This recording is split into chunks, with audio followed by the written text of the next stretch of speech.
Hello, hello. How's everyone doing? I'm uh, I'm happy to be doing this again. I took some time for myself, so I could think clearly about what was going on in the world, and I took some time to contemplate some things on fear. And I think this is a serious thing that we need to have a discussion about, or that we should start a conversation about. I believe fear is changing the world as we know it right now, and it to me it's something that's very important to me and very close to me, because with fear there's a byproduct to that, and it induces mental health because it creates a level of thinking and a way of thinking in your brain that takes more time to undo than it does to implant. So we need to have a conversation about that, because I get it. I mean, there's a pandemic going on. We were told it wouldn't be that long. We're well over a year now, and if you haven't noticed, it's not going away. So it's going to be here for quite some time, I believe. I believe another year for sure. There's many small businesses that haven't lost yet. And to me, something that is concerning for me is that Canada was built on small business. Not just Canada. I mean, anywhere. My family had small businesses in it, and I can promise you, like, going to a small business and dealing with independent people, you're known by name. They recognize you by face, and oftentimes they remember what you like or what you want. And you can create a relationship with anyone in small business. To think that we would not have that anymore and have to go to Walmart and buy things, or Superstore where food comes from South Africa, and like Kuwait, like we're buying food from Kuwait for world economics. I don't know. I don't get it. But I like, personally, shopping at small businesses and independent stores, because it comes locally and it's right here in your backyard within your community. So that's a reality of what's going on. Byproduct of COVID, I guess. You know, so with the fear of a flu being detrimental to the entire world economy, um, really it's much more than that. And fear is the way that we are distracted by not recognizing these things. Small businesses are closing every single day. The prices of groceries have tripled. The price of lumber, building materials has tripled. Price of insurance, gas, everything has gone through the roof, but everyone is so distracted with COVID, with the flu, that we are missing what's going on here. And those fundamentals right there are concerning to me. I don't live with fear personally. I'm not afraid of anything. I spent 20 years with a heroin addiction and overcame it. When you spend time with something like that, fear is certainly addressed in a different manner. You can visualize it much differently, because you walk in hell. I know for many people that hasn't happened, but for me, it's just part of my journey, and I'm cool with it. I'm really actually quite grateful for it, because I'm really able to see clearly now, as to what's going on, because I'm not distracted by many other things. But that's not to say that many of us aren't. The TV is telling more lies than it is truths, and it always has done that. It's always done that, the TV. So politicians that we have that are supposedly looking out for our best interest never have. They have never valued people over money. It's never mattered who's got into office. You could ask every election. It didn't matter who we got NDP. No matter what, we were going to get screwed. It was just which way we were going to get screwed. Let's not forget that. Now the people that were going to screw us in any some way, shape, or form are now in control of our health and our health decisions. Something else that we should be concerned about is, I get it, our freedoms are being dangled in front of us. That is how control is being implemented right now. People want their normal life back.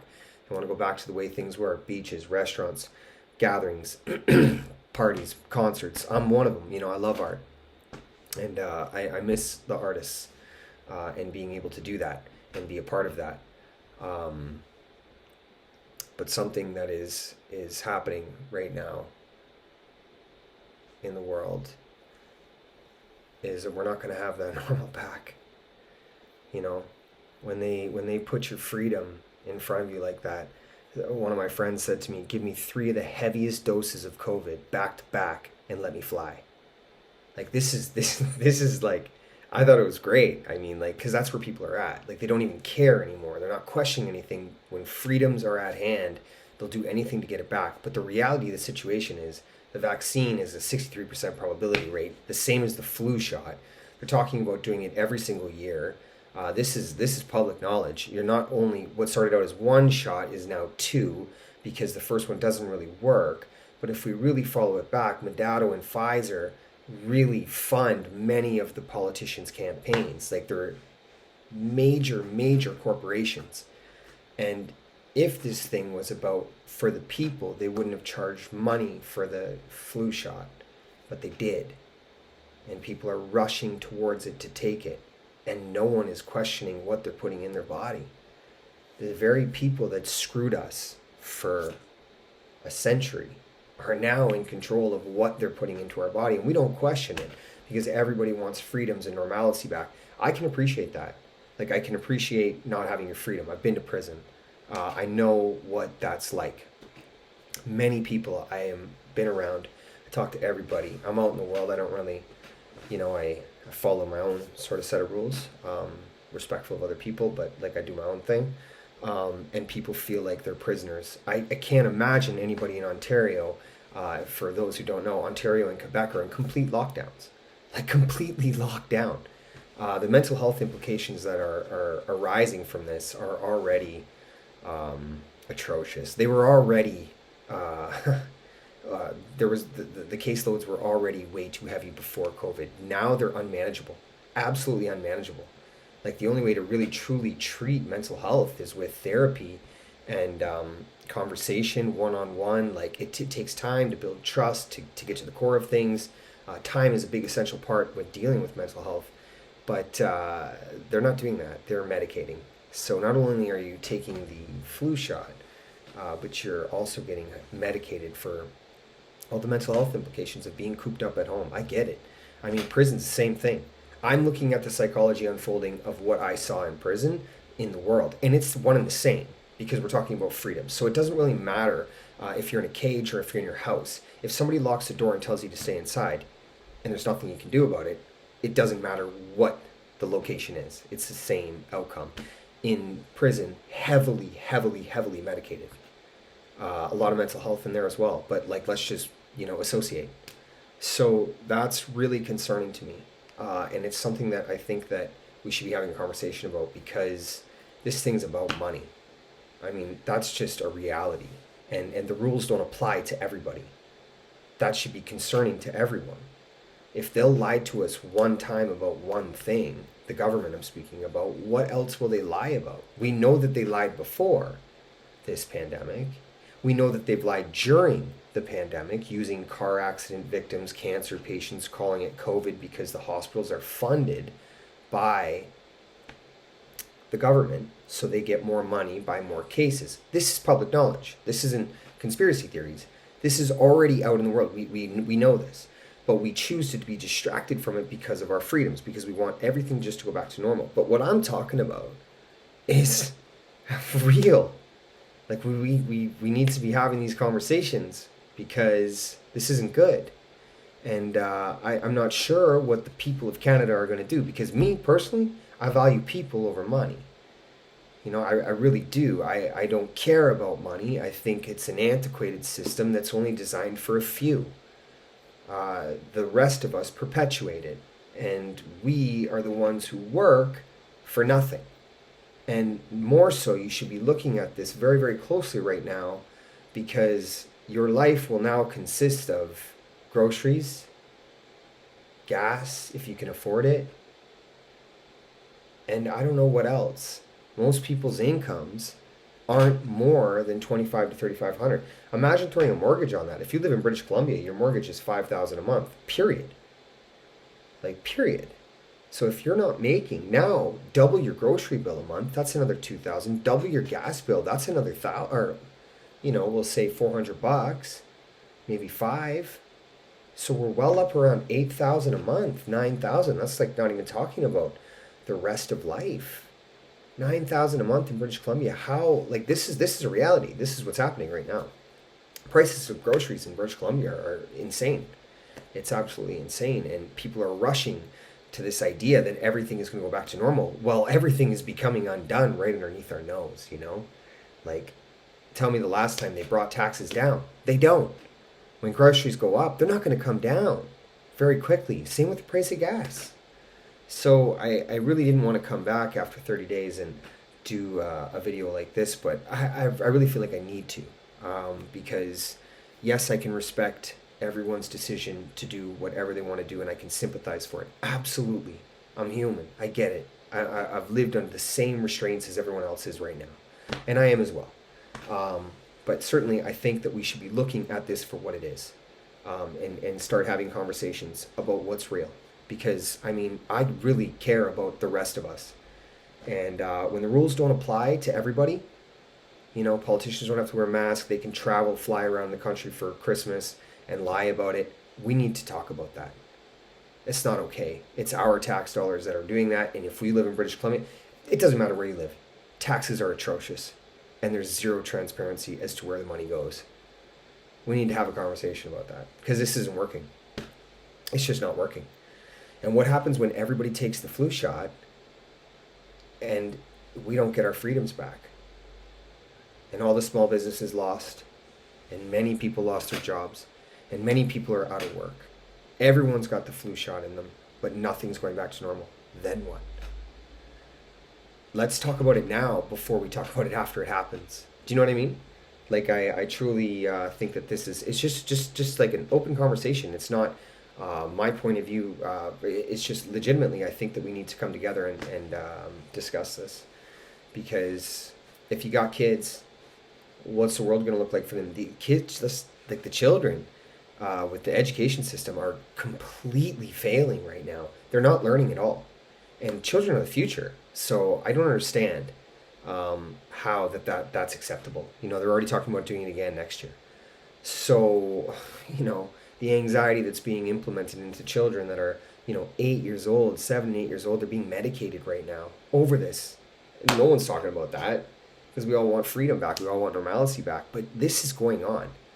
And the more we practice this behavior, the more it's going to become normal. So when we talk about another year and a half of this, the things that we thought we would never do are going to become normal. And I'm not okay with that. I'm not okay with kids not having everything they need. I'm not okay with a kid 12-year-olds getting shots of flu medication that was only tested for 9 months. We have no idea what it'll do to the children. You know what I mean? But we want our freedoms back. We want to go camping. You know, we want to go swimming. We want to go skiing. We want to do what we want to do. I get it. But that's how this happens. Is like our freedoms are being jeopardized. And it's just not. This isn't right. You know, we have a humanitarian issue going on here. Big time. So it's just sharing thoughts, you know. I had 30 days. I stopped drinking. I stopped smoking. I legitimately took time for myself to grow. And I've done that. And I've been doing that. I practice. I wanted to be authentic. Something I talk about quite often, like that authenticity, honesty, and love can change the whole world. I know how to change the world, and I'm going to do it. But I got to change the hearts of everybody that's out there. I have to help them align their heart, head, you know, mind, body, soul. It all has to align, or no one's going to see clear. And I was distracted for 20 years. I mean, you want to talk about challenges, things that are hard. Yeah, I used needles for 15 years. You know, the doctors told me a year and a half ago that I would never make it. There was a 0.01% chance that I wouldn't make it. Well, you know, I know about hard things in life. I know what that's like. I told him I'm not 1 in a million, I'm 1 in a billion. But so is everybody else. It's just what you do with it. So when you think of something being hard, I think of hard things every single day. And I know what's easy. I know that it would be very easy to go back out and to do drugs, but to me, that's the hardest thing in the world to do right now because I would never do it. It's absolutely insane because I made a choice. I made a choice to think clearly about things that I do, about emotions, things in the world, that apply to me and apply to people. I eliminate money from my mental. Yes, I live in the same as reality as everybody else. I have to pay my rent. I have to pay for these overpriced groceries, and I have to pay for overpriced gas. Yes, I do those things. But can I live in a world without it? Absolutely. Absolutely. And so can everybody else. But we've become reliant on a system because these little things that make our life easier are destroying us. We become so reliant on things that we have now accepted things like Facebook and Instagram, cigarettes, alcohol, drugs, government weed, which is shit, by the way. Buy from your local homeboy because government stuff is no good. We've been reliant on these sort of small dopamine hits as a sense of freedom. You know, that's not free. That's not free at all. The human spirit, like I mean this, like the human spirit is the most amazing thing in the world. And for someone who, you know, was homeless at times, I hit a bottom, man. Like I was learning about things for like 20 years, you know what I mean? I really was in very, very hard ways, in very hard places. But I never broke my spirit. That's why I'm here, you know, and I understand my purpose in this journey. I get it now. I really do. Especially these last 30 days, once I let go of everything, it was the greatest thing that's ever happened. And I did that because I'm okay with myself. I'm okay with being just me, you know, and let's rule out addiction, rule out distractions, attachments, rule it out. You know what I mean? If at the end of the day you can literally just sit with yourself and be comfortable with you as a being, like know who you be, you know what I mean? The need for all the distractions and attachments just dissipates. You find love, you find self-worth. These things are real. These things are absolutely real. COVID gave us time to find those things, but fear was literally used as a tool for control to distract. I mean, liquor stores stayed open. Government weed was traveled all around. You could grab it anywhere. You know what I mean? Because the distractions needed to be there to distract you from what's going on. And I understand it's learned behavior over a period of time. Like this is what we've come to think is normal. You know, we live in a first world country, so we think that our lives are better than some. But better than some. We're human beings, a part of a human race. At what point did we ever start to see the south side of the world or the north side or the east side or the west side as being something completely different from who we are? I don't understand that. And I think it was at that point that the divide of human beings from human beings that we really started to unevolve. We're not evolving when we don't see each other from within. When we just see each other from the out, it was completely lost. I can understand learned behavior, I can appreciate that, but we can unlearn things. You know, just remember, you're a human being, a part of the human race. We're all people. We're all the same. We're all absolutely the same. We just have different cultures because it defines where we are born in different parts of the world, which is a wonderful thing. My girl is from Mexico. She teaches me something new every single day.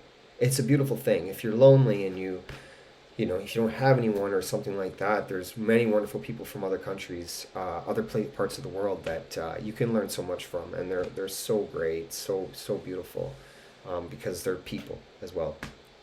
You know, I just wanted to share that. You know, it's just so important to me, like, to understand that we need to value each other, that we need to come together right now, like legit. We need to come together and remember what's important. Us. We built this country, you know, taxes have built this country, and now they're using them against us, and they have been for quite some time, and they steal the money, and they do whatever they want with the money, and they tell us things, and they lie, and they lie, and they lie. At what point are we going to say this is enough? I know my parents and their generation, they made some mistakes, but that doesn't mean ours can't clean it up. We have to. You got kids? What kind of world you want them to live in? I want mine to be free. You know, I want them to be free. I don't want nobody telling them nothing. that isn't right from wrong, and that's parenting. So if you have children, I hope that you're parenting, because that's very important these days. Not obedience. What happened to rebellion in a positive, peaceful manner? Kids obey today. They're so obedient because they're so scared from such a young age. That's worrisome to me. Breaking a child's spirit, a child's spirit. Children teach us what it means to be, children as adults. Never forget that. Why would we want to make robots out of children? They're the greatest thing ever. They remind us what it means to live. And yet we're trying to break that, and we are breaking it. If you love your kids, think about this. I mean that. See your kids. Are they the same? Are they that happy little, crazy mess that's a beautiful thing? Or are they obedient, quiet, and shy and hiding in the room? Because that's not a child. Children are not meant to hide and be scared and quiet. They're not meant to be. Remember, we're all children, so ask yourself what it was like for when you were a child. And is that what's going on upstairs? Or is that what's going on in the living room? Is that what's going on where you haven't seen them in a couple days, haven't talked to them in a week, but they live in the house? Question that, I don't know, it's just something I needed to share. I think, and I like it. I really do. Because I want this to work for everybody. And I want us to stop adopting and accepting things that we know are wrong. So I'm happy to be back, and I'm happy for anyone who's watching. Jess, I love you. You know that. Yeah, I really just appreciate love and support. But I'm going to make this thing bigger, and I'm not going to stop. I had to come clear. I had to get better, and I really have. And I want to practice the things that I say. So practicing a way of life is especially what I do as well. I am authentic, and I am honest, and I do live with love, not fear. So I can show you that, and I want to. I'm going to continue to do that. I've got books of different things we can talk about, and I want to talk about, and I want to help. And this is how I know how right now. I'm doing many other things in the community as well, because I'm trying to build one again. I appreciate it. Thank you. Share it if you think it can help someone. Please share it. You know what I mean? I really would appreciate that. I don't care about popularity. I just really want to have conversations and bring this in from everywhere. If you've watched it this far, comment. Leave me something in the bottom. Tell me where you're from. Tell me how you are. I don't care. It means the world to me. I mean that. I really appreciate it. Thank you. Ciao.